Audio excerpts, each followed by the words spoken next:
Alrighty, folks, this one's a personal favorite of mine. This is the story about the time I went to the doctors for a surgery that I really had to get. Now, I'm not going to say what the surgery was, but it was a surgery that not too many people die from, let alone twice. A very minor surgery, yeah?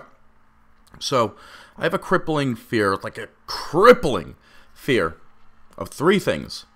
One, the ocean, because as a wee lad, I watched Jaws one too many times. Two, needles. Ironic, considering I have tattoos. And third is fucking hospitals. I really hate hospitals. Not that anyone who's ever been in a hospital or went to visit a hospital has ever had a remotely fun time, but I just remember every time I was in one to be incredibly traumatizing. So, I can tell you that I'm pretty good when it comes to physical pain, but the pain that caused me to get this surgery in the first place was the absolute most excruciating pain I have ever been in. Without a doubt. It felt like Jason Voorhees was stabbing my side while Freddy Krueger was diddling my stomach, all while a chest burster got lost in my body and erupted, slowly, from my gut. It was fucking horrible. So anyway, I'm in the waiting room the day the surgery was scheduled. Like any good medical establishment, the doctors, excuse me, have me waiting. And I'm waiting in absolute terror for an hour. That's great. So finally, they knocked me out. And the last thing I remember was going in the surgery room surrounded by sharp objects, and it is absolutely freezing in there. That's fucking magical. So, anyway, I'm sleepy time, and you know, eventually I do wake up. I wake up to find that I have a goddamn tube in my gut. But I thought, okay, maybe this was part of the surgery. Don't remember the good old butcher telling me this was part of the surgery. But, you know, clearly, or surely, he's more qualified than I, right? Nope. The man might as well have been as qualified as using a known child diddler as a fucking babysitter. So, what do I hear upon being carted to a room? My mother says, "Oh, I'm sorry, we didn't know this would happen. We didn't think you'd have to stay." Excuse me, what was that now? Yeah, the butchers didn't mention that when I woke up. I was curious as to why, but honestly, I was high off my ass on morphine, so whatever. I didn't know what the hell was really going on other than I was still in pain. Now, I'm in my room, and I'm about as comfortable... Well, not my room, excuse me. I'm in the room the butchers put me in, and I'm about as comfortable as a dog surrounded by fireworks going off on the 4th of July. Now, eventually, the butchers come in, and what do they say? You died twice. You know, like, clinically dead? Yeah, don't remember any of that, but whatever.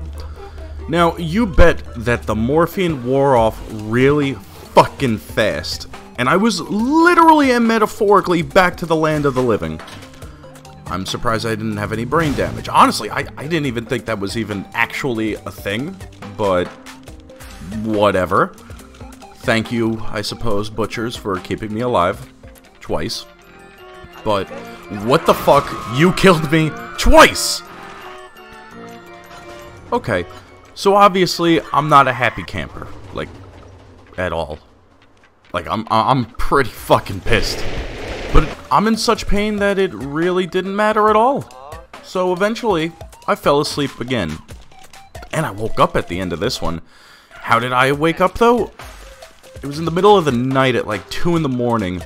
The nurse comes in and says, "I have to give you an injection." Oh my, good nurse. Wherever must that needle go? Your stomach. Excuse me, what? What was that? Didn't you guys, like, fuck up my guts enough? And why? Nurse said it was to prevent, if I remember correctly, she said like a stroke or a brain aneurysm. Like, honestly, I don't remember what it was. I just remembered that it sounded like it was going to kill me if I didn't do it. So, sure. Why not? The butcher's already killed me twice. But why not let the nurse have a piece of the pie that is my dwindling sanity? Yep. Got stabbed in the gut with a needle.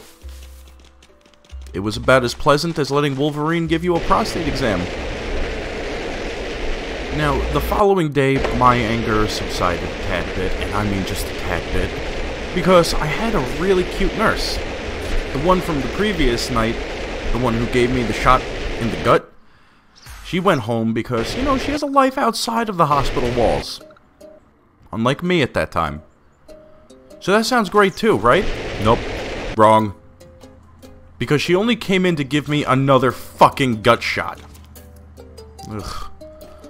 Upon completion, she left, and then I got taken out. Finally! I'm free! Nope. I get in the car, and every single bump my father drove over felt like I was stuck in a fucking earthquake with a sword aimed at my stomach, and I landed on it every single time. You know, every single time the ground shook. So, in other words, even the 20-minute ride home felt like shit. Okay, I'm finally home. In agony, but I'm home nonetheless. I miss my puppy so much, because I love my dog. He's my little pupper. But wait, the butcher said to avoid him because I have a fucking hole in my gut and he can spread germs. Butchers, take my life, but do not take my puppy, you pricks. It really wouldn't matter anyway, to be honest, though, because I couldn't bend down to pet him. So, instead, I'm on my couch, propped up and still in agony. I literally couldn't move! This goes on for about a week. You know, some of my friends come to visit me. You know, it was nice. By the way, though, in that time, I had eaten next to nothing, and my fucking stomach tube had to be drained. And the thing looked like a fucking grenade. Honestly, like, I'd be cool if it was a grenade, an active grenade, because holy fucking shit, I felt like death was preferable to how I was feeling. Every time we had to empty that thing out, it felt like a giant fucking spider had caught me in the web and was in the process of liquefying my organs and drinking my bodily fluids while I was still alive. Not to mention, it was blood red, but not actually blood, so what the fuck am I leaking? Oh, and I couldn't use the fucking shower either. And I get really antsy if I can't take a shower at least once a day. You know, I feel dirty. But, not to disappoint, the butchers took that too. I went a week without a shower or movement. Fuck. The week ends, and I'm about to go see the butcher himself to let me, he's gonna let me know if I can take the tube out. And once again, not to disappoint me, he fucking disappoints me. He says, oh, the fluid needs to be clear, not red.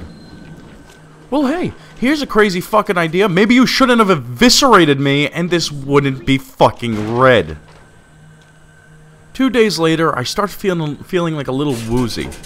So we schedule an early appointment with the world's greatest bologna slicer.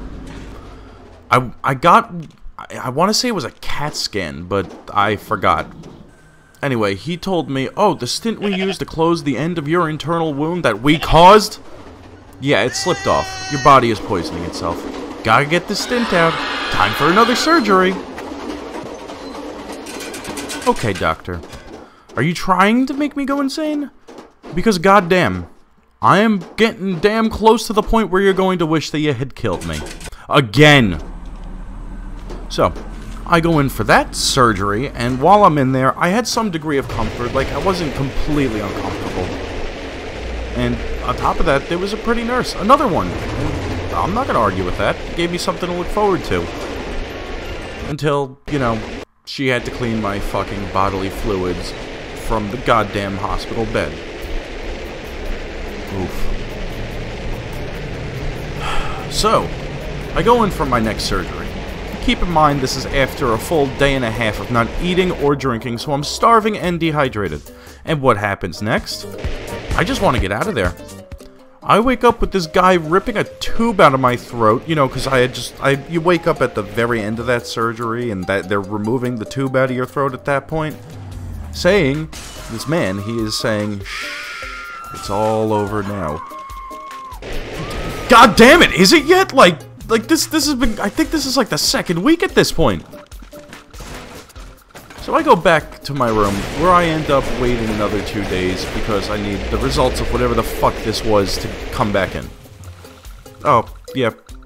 We got it. That's nice. Can you take the fucking tube out of me yet? Nope. Next week. Fuck! Now, honestly, I'll admit depression was hitting me really hard that night. Because, you know, this is like non-stop agony. So, I was watching YouTube, and I found a video that honestly, like, it really saved me from that battle with depression. Like, not to get too serious for a little bit, but it's something that should be mentioned.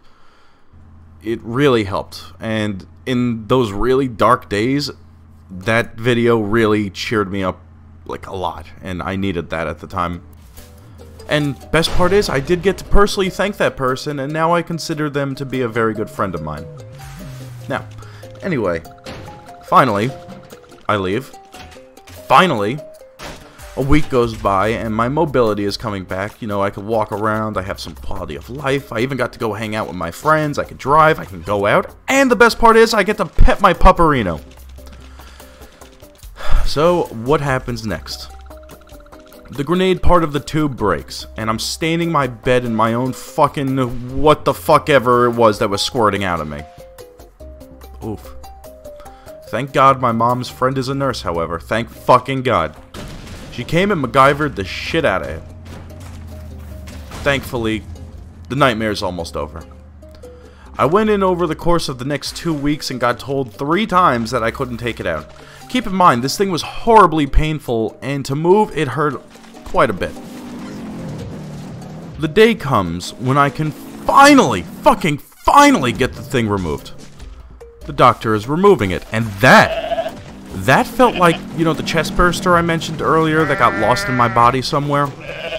Yeah, well, he figured, this chest burster, that he liked my guts, so he wormed his way back in just so he can back up lickety-split at the slight speed of a reversing truck. Needless to say, that too did not tickle. Then, I got to have a literal hole in my, I mean, genuinely, the hole isn't, like, covered by anything, like the tube wasn't in there, there was just literally a hole there. Although, in the butcher's defense, they said it would close up now, and thank Christ, after literally 3 days, it did close up. So, I immediately asked the doctor, being finally free of this nightmare, can I have a fucking drink now? The doctor said, well, you can, but I would advise against it. Yeah, immediately upon having my metaphorical chains removed, I met up with 2 friends of mine, and we drank a rather large bottle of Jamo Bobemo, which is what I call Jameson. Fun fact, the butchers weren't completely done with me, because now I can't really eat too much. But honestly, I think that's kind of a good thing. It's like the literal only good thing to come out of that entire horrendous experience. Like, literally. That's it. That's all I could find. I always try to find the positive in things. Plus, actually, yeah, plus due to that agonizing experience, I got to talk to one of the coolest people I've ever met in my life. So, yeah, that's the kind of stupid shit that happens to me.